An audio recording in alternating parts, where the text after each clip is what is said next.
Hello, friends. Sorry for this long wait for my new vlog.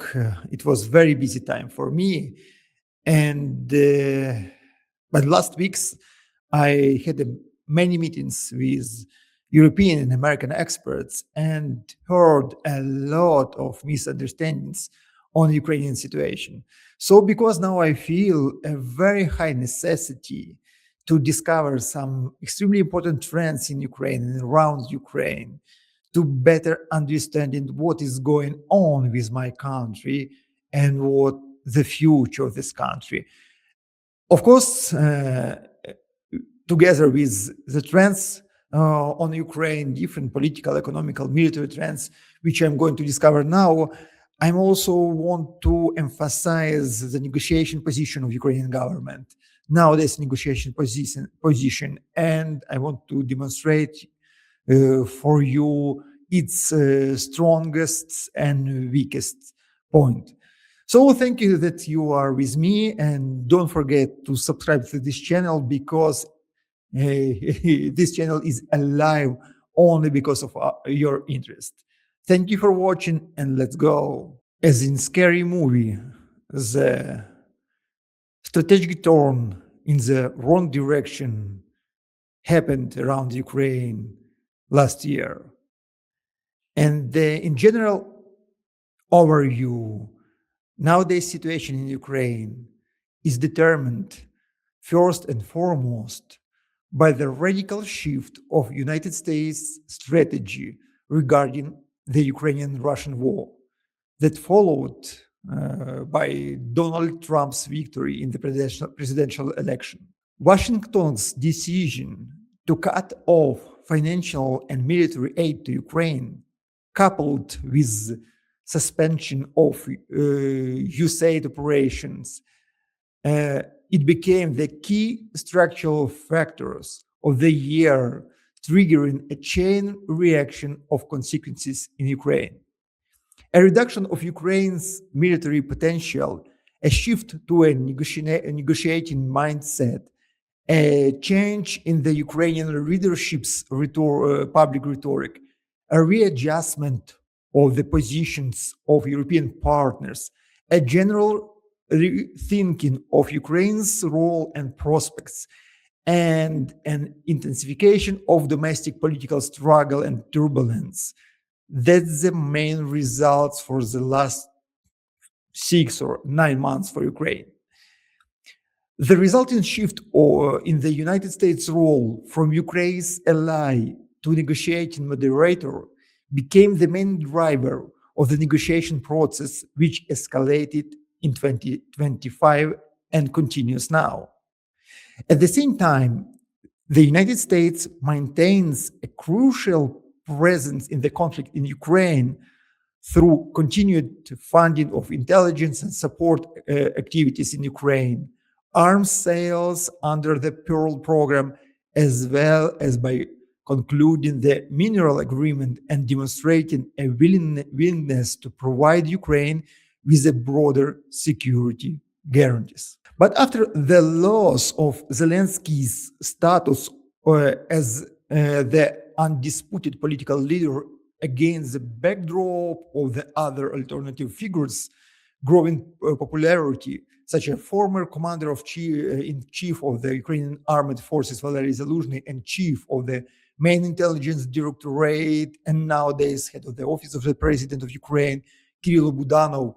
As we noted last year, 2025 and beginning of 2026 marked the year when President of Ukraine, Volodymyr Zelensky, lost his de facto power monopoly, forced under the pressure from the anti-corruption constellation of public bodies to dismiss his all-powerful head of the office, Andriy Yermak. This is likely and very visible sign of the trend toward weakening the president hierarchy in favor of anti-corruption constellation of public bodies such as National Anti-Corruption Bureau of Ukraine that investigates high-profile corruption cases in Ukraine via a network of covert detectives, specialized anti-corruption prosecutor office, and high anti-corruptional court, and so on and so on. And as well as parliament and the security services are also weakening, and from power of the president, losing this connection with the presidential vertical, and in some cases are becoming more independent and more fragile at the same moment. This weakening amid unresolved contradictions could ultimately lead to a new presidential and parliamentary elections as early in 2026. The loss of realistic prospects for victory in the war, which accelerated the accumulation of Ukrainian society war fatigue, suffering, and deprivation, coupled with the serious corruption scandals of Gate, has generated a persistent demand within Ukrainian society for peace talks and cessation of hostilities. 69% of Ukrainians, according for a Gallup poll, are demanding the end of the war. Another polls from other companies are showing even bigger and higher benchmarks. All of this could ultimately create a complex of unstable political environment within the country in which traditional methods of governing may no longer work. The resignation of the head of the office of the president, as well as the earlier replacement of the head of the government and the cabinet of ministers in 2025, only partially alleviated the negative pressure on the power at all. After all, the majority of citizens believe that events in Ukraine are developing in the wrong direction, 48%, Razunkov Center poll, and only 32% of people hold the opposite opinion. Trust in government institution also has declined. This high level of trust preliminary affects those institutions directly responsible for the country defense. 28% of respondents trust the government led by Yulia Svidenko, while 30% distrust, within 42% of respondents saying they don't know or cannot evaluate its performance. Only 20% of trust the Verkhovna Rada Parliament of Ukraine has, while 76% distrust it.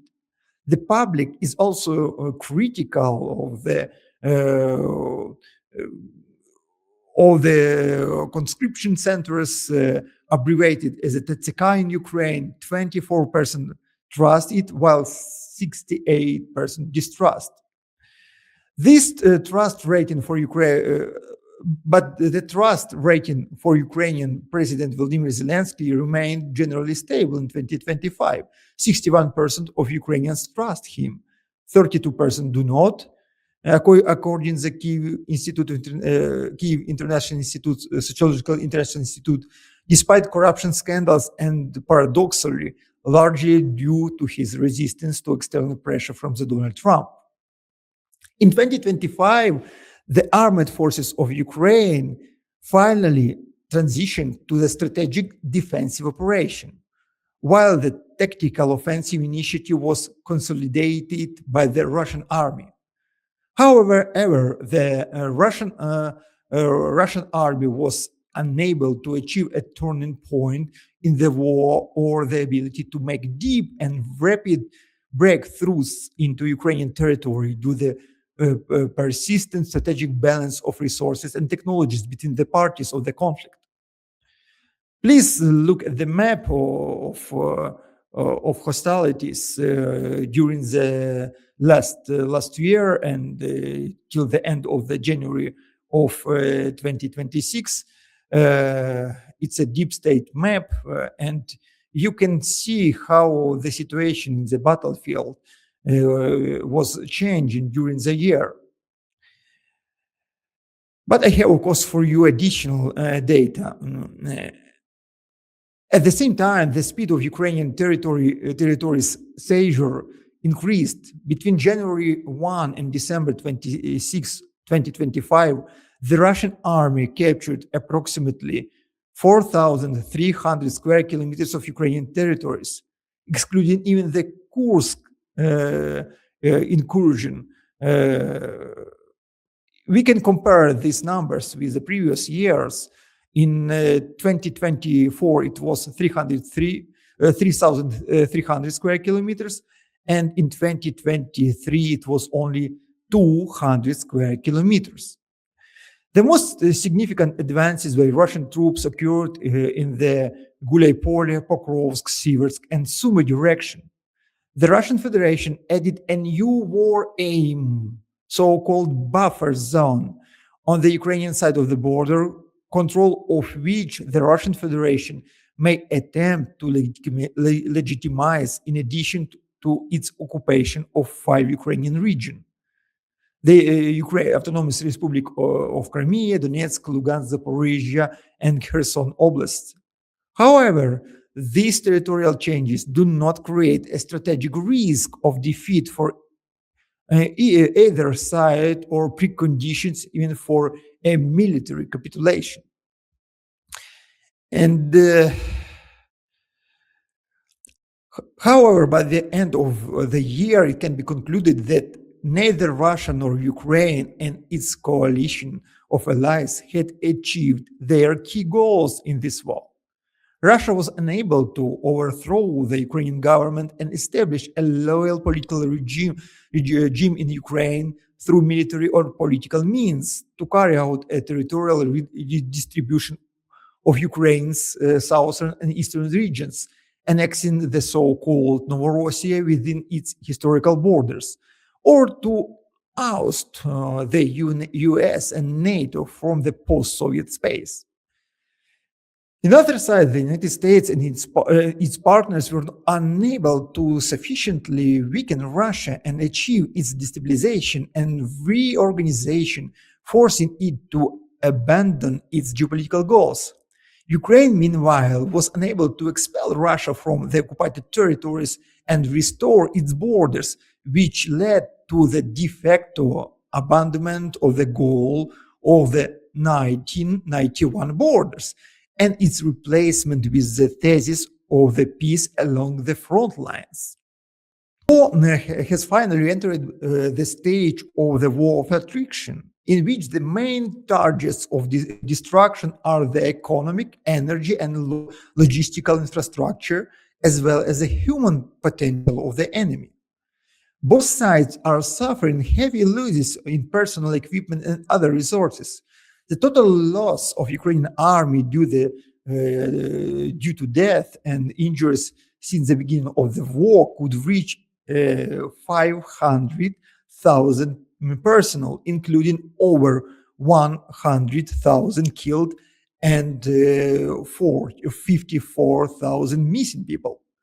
Russia's losses in the war could be around 1 million, including 250,000 killed persons and 750,000 wounded. Ukraine and Russia are already facing ammunition shortage and exhausted troops, making the role of external assistance crucial. For both countries, but more so for Ukraine, the issue of replenishing their armies with new recruits and mobilization is pressing. The Russian offensive and the formation of a local tactical advantage and are determined primarily by the instability and inconsistency of Western aid to Ukraine. The cessation of American military aid and the gradual depletion of human resources for mobilization, while Russia maintains a strategic resource advantage. At the same time, Ukraine remains a testing ground for the most advanced military technologies, and combat operations on its territory today are effectively a mix of technologies and tactics from the First, Second, and Third World War. By the end of 2025, Russian President Vladimir Putin ordered a large-scale expansion of the so-called buffer zone in Ukraine in 2026. The buffer zone, as interpreted by Russia, effectively signifies a new form of territorial appropriation. While Moscow's previous territorial claims were recorded in Crimea, the Donetsk, Lugansk, Zaporizhia, and Kherson regions, and formally appears to be a closed list, in 2025, a new, unformulated but real territorial claims was introduced.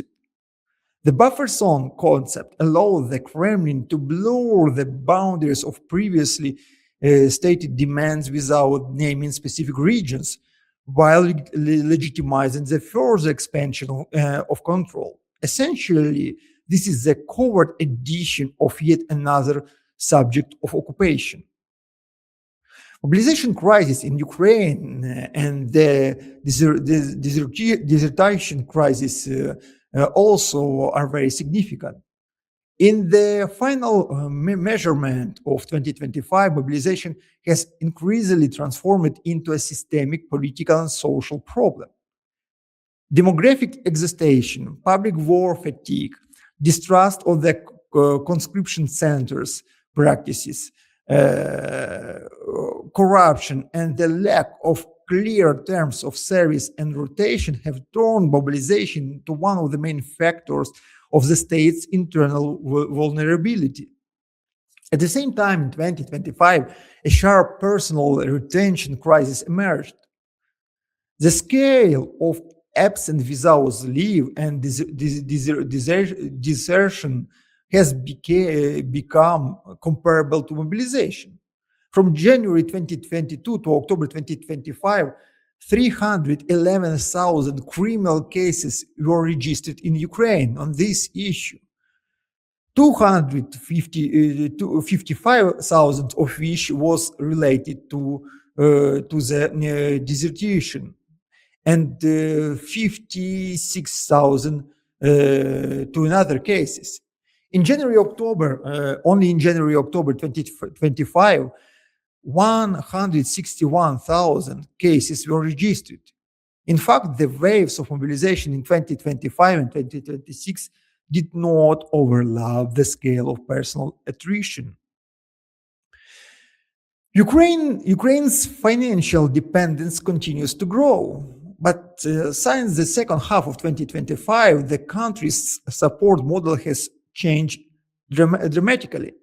The United States withdrew from the direct budget financial programs. Europe has reduced the scale and changed the format of assistance. The support format has become almost entirely credit-centric. Grants as a form of non-repayable assistance have practically disappeared, giving way to loans, albeit largely concessional, but still forming Ukraine's future debt obligations. Over the period 2022-2025, Ukraine received an unprecedented volume of external budget financing, about 164 billion United States dollars, which allowed the state to function in war condition. In December 2025, the European Union agreed to provide Ukraine with a loan of 90 billion euro for 2026-2027. However, these funds are not enough to cover all Ukrainians' needs. According to the International Monetary Fund estimation, Ukraine needs about 137 billion for 2026-2027. But at the same time, of course, this European loan strengthened the Ukrainian position a lot. In 2025, the purchase ability of most Ukrainians declined significantly, with annual inflation in the range of 9 till 12% and 12 till 20% and higher for food and basic services. The growth in nominal incomes of the population from 70 till 9% on average did not compensate for the rising cost of living in Ukraine, resulting in real incomes declining by 5 till 10%, and for certain social groups by up to 15-20%. The poverty rate in Ukraine remains at 37% of population, according to the World Bank data. The Russian-Ukrainian war has become the most documented and automated war in the human history, thanks, of course, in quotations, thanks to the proliferation of drones, and this progress continues rapidly. 2025 marked the year of the greatest intensification of negotiation between the United States and Russia, Russia and Ukraine, with the participation of Europe. Based on the position already voiced by Donald Trump's team, it is clear that the potential peace agreement could include territorial concessions for Ukraine, partial lifting of sanctions of Russia, Ukraine's refusal to join NATO. But a commitment to join the European Union, as well as security and deterrence guarantees and reconstruction for funding packages. At the same time, Trump is attempting to protect Ukraine only in his Western zone of influence, which is a real stumbling block in the US-Russian negotiation. Trump has paradoxically established himself as a conflict's chief arbiter, despite the United States' involvement on Ukraine's side in this war.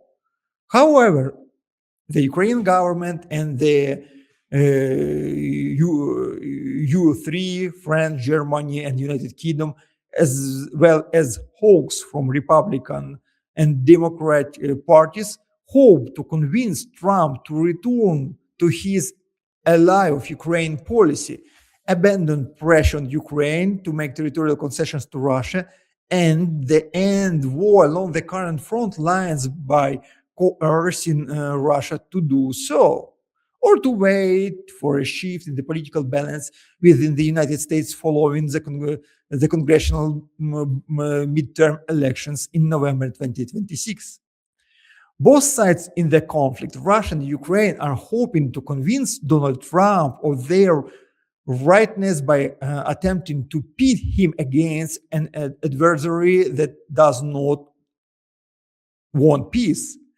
Ukrainian President Volodymyr Zelensky is gradually being portrayed as the main problem for a peaceful settlement, while Putin is being portrayed as a new Hitler seeking to attack Europe. Trump's new foreign policy strategy, Monroe plus Donald Trump, has led to the emergence of a new geopolitical reality of strategic loneliness for all participants in international relations, as well as the emergence of numerous fault lines within the Western world. The new United States national security strategy, which proclaims a new American-centric foreign policy that sharply criticizes allies and does not view Russia as an existential threat or enemy, became the manifesto of this process. Europe also remains internally divided between a so-called pro-Trump conservative camp and the democratic liberal camp. Ukraine remains at the center of the global geopolitical standoff. Currently, the world is rapidly polarizing between the countries of the global south and the Western world. This is particularly noticeable in the peace negotiations in Ukraine, which are currently splitting into two major camps: the West, Ukraine, the United States and its allies, and the East, China and countries of the global south. The former advocates a military or diplomatic victory for Ukraine, followed by its integration into the Western world, while the later advocates ending the war through mutual concessions and the formation of a new geopolitical balance of a multipolar or non-polar world. Against the backdrop of Russia's isolation, economic, military, political, and technological ties between Russia and Iran, Belarus, China, North Korea, Venezuela, and others have deepened. These states have begun to identify common interests, ally their rhetoric, and coordinate military and diplomatic activities. The Syrian defeat of Iran and Russia and the subsequent Iran-Israel war have not yet led to strategic shift in the balance, even in the Middle East, although they have strengthened the US and Israel. Ukraine, at the same time, Ukraine remains a fully functional state with relative political stability, but with a negative trend and uncertain prospects, enormous military, political, and social tensions, and economic crisis, and chronic crisis in the front. The current government and the Ukraine's Western allies owe a great deal to the continued stability in Ukraine. The main positive outcome of last year was the preservation of the state's fundamental stability, despite tactical retreats by Ukrainian army and local enemy breakthroughs in certain areas like at Dobropilya, Hulaypoli, Siversk. The front did not collapse. Similarly, despite mounting crisis, relative socio-economic and political stability was maintained in the year.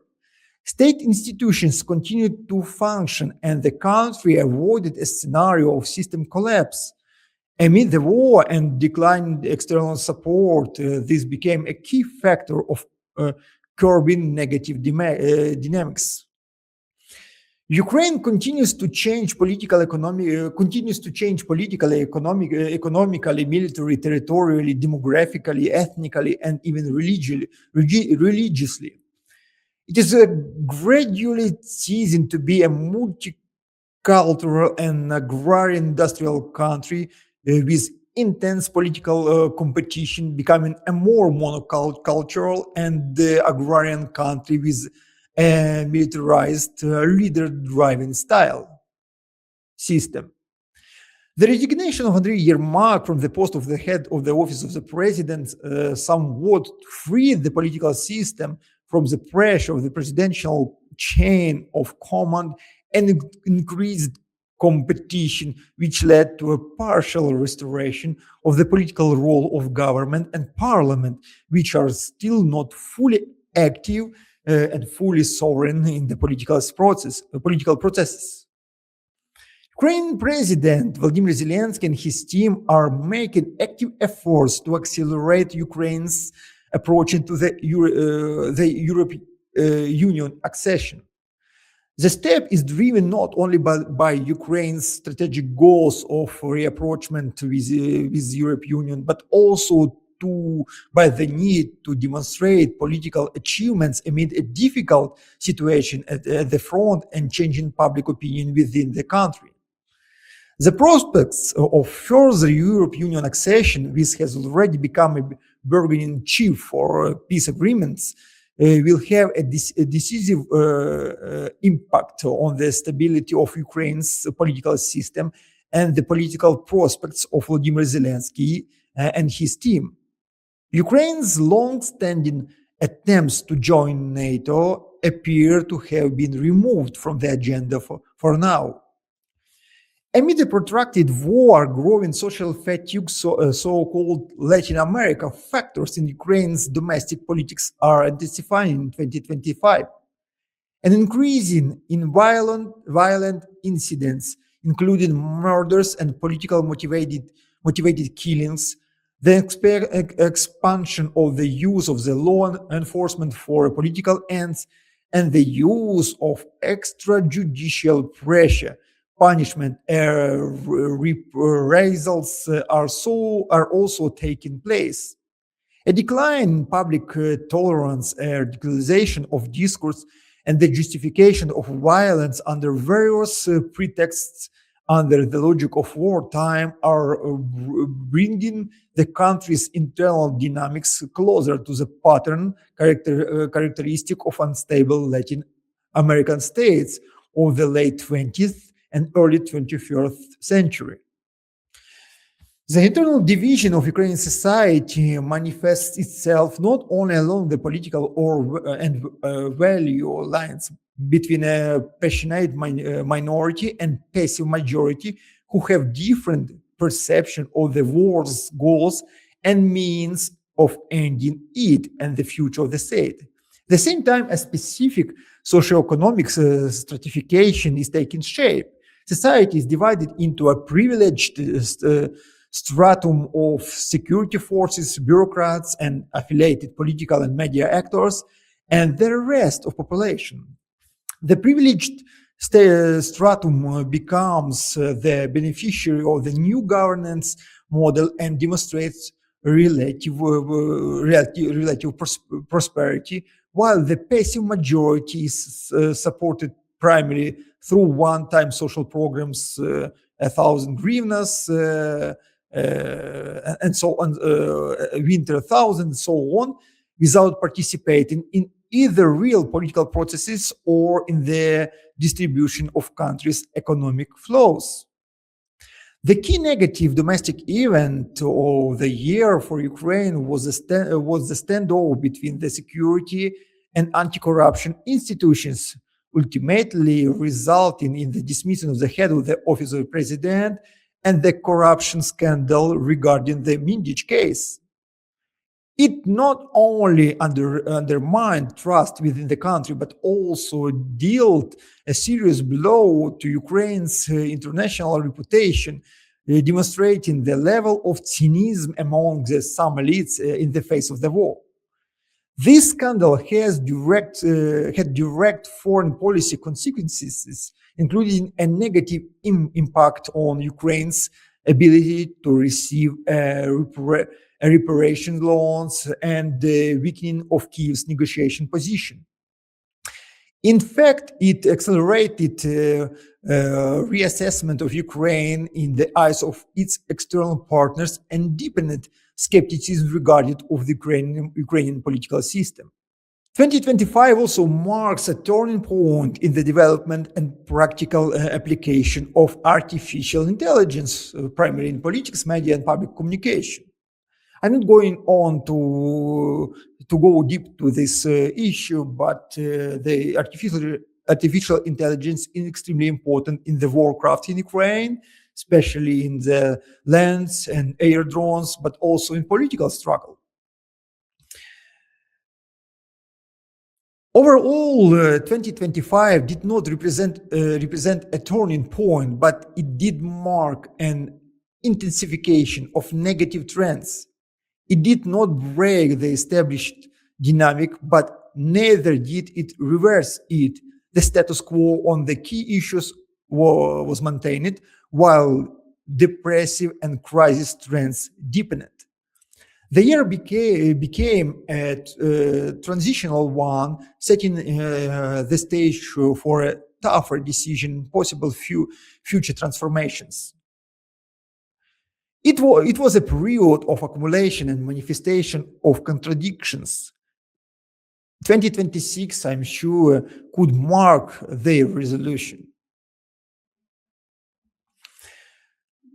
This year, 2026, for Ukraine has the potential to be truly decisive. American negotiation policies, changes in the configuration of external support and internal processes in Ukraine could lead not just to the policy adjustments, but to a shift in the state's strategic course and a recomposition of political elites. Talking about the evolving of Kyiv's red line during the negotiation process under political and fiscal and social pressure, I can state that there are very significant points, very significant changes of Ukraine position in negotiation process. especially a lot of changes comparing the previous year. Mostly under the pressure from Trump's and the fatigue of Ukrainian society, but not from the situation in the front line. Ukraine can no longer ignore the negotiation process and possibility of compromise and concessions. Something that was previously a complete radical taboo for Ukraine. After all, just a year ago, even the idea of ceasefire along the front line or abandoning the possibility of Ukrainian joining to NATO were considered unacceptable and absolutely hostile, even criminal in Ukraine. But now these positions actually are official position and position of government. So a lot of changes. Today, the Ukrainian leadership is ready to discuss these issues, no longer insists on joining NATO, although it opposes formal concessions in terms of territory, the Donetsk region issue, and security guarantees. But these rhetorical changes should not be overestimated until they are included in the international agreements or Ukrainian law. It could be merely a temporary tactical political retreat pending a new shift in the political balance in the United States after the midterm congressional elections in November 2026. Evolution never follows a straight line. From a financial perspective, the Ukrainian economy's resource capacity continues to decline, especially against the backdrop of devastating energy sectors and the need for external financing currently borne primarily by European Union is growing. However, the recent decision to provide Ukraine for 90 billion euro really strengthened the Ukrainian government's position. Ukraine also has record national bank reserves and unused devaluation mitigation instruments. Ukraine is not facing a crucial financial crisis, although the military budget has reached its ceiling. It has remained essentially flat for the past 3 years, which has also resulted in the government's inability to raise the military salaries in 2026. Internal pressure in Ukraine, I was talking about the polls in previous part, but internal pressure in Ukraine in general is quite high. And public opinion polls show low public trust into the key government institution, with the majority of Ukrainians believe that state is heading in the wrong direction. Only the president and the army maintain high level of the trust. However, this pressure and negativity are not concentrated, lacking leaders or political platforms to express and instrumentalize it. Meaning all of this negative pressure are not yet a significant political tool. But all these issues are only on the surface. Deeper down, the negotiation problem also contains the question of security guarantees, not only for Ukraine, but also for Ukrainian elites in political and legal terms. Any solution needs exit strategy for elites, stay or leave. The fear of Ukrainian society regarding repeat of the war, which significantly reduces the value in its eyes of the current attempt of peaceful settlement, must be resoluted. Key interests of geopolitical players, especially the United States, European Union, Britain, also need to be counted during the negotiation process. All these issues need to be addressed very carefully to achieve a lasting peace. And the most radical part of today's our dialogue, let's try to speak about the possible Ukrainian concessions.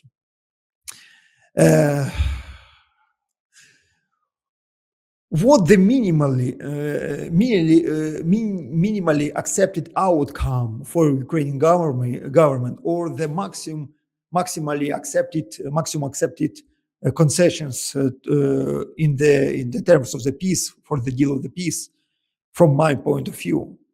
The minimum level of an acceptable settlement for Ukrainian elites today is the absence of formal concessions to the Russian Federation, which are politically toxic, as well as stronger security guarantees for Ukraine from Western countries, which would mean unconditional inclusion of Ukraine to the Western zone of influence, formal or informal, with at least a symbolic deployment of NATO or European Union troops on Ukrainian territory.